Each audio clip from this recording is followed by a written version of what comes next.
10-45 സ്ത്രീകളോട് ചെയ്തിട്ടുണ്ട്. അപ്പൊ ഒരു ഭർത്താവ് മരിച്ചു കഴിഞ്ഞാൽ സ്ത്രീ അടങ്ങി വന്നിരിക്കണം, അതുപോലെ തന്നെ പുറത്തു പോകാൻ പാടില്ല. കുറെ ആൾക്കാർക്ക് കുരു കൊണ്ടുവന്നത് നമ്മൾ വിചാരിച്ചില്ല. ഓരോ സിനിമകളുടെ വൾഗാരിറ്റി കണ്ട ആൾക്കാർ എനിക്ക് രേണുന്ന് അറിയാം, പോസ്റ്റ് ചെയ്യുമ്പോൾ വിവാദങ്ങൾ വരുന്ന അറിയാം. എന്താ അവർക്ക് വീട്ടുകാർ അനുവാദം കൊടുക്കുന്നില്ല. ഭർത്താവ് മരിച്ച ഒരു സ്ത്രീ ഇങ്ങനെ ഒരു സോങ്ങിന് ഇങ്ങനെ അഭിനയിക്കുന്നു. ലിവിംഗ് ടൂതറിന്റെ കാലഘട്ടം അറിയില്ലേ, കല്യാണം കഴിച്ചിട്ട് ലിവിംഗ് ടൂർ കാലഘട്ടം.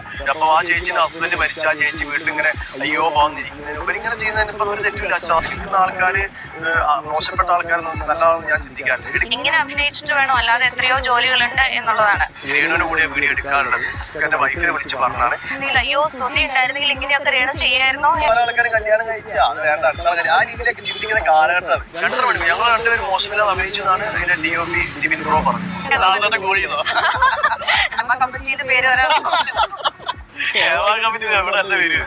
രേണു ദാസന്റെ കോഴിക്കോട് വിവാഹം കഴിക്കാൻ പോകുന്നുള്ള തരത്തിലാണ്.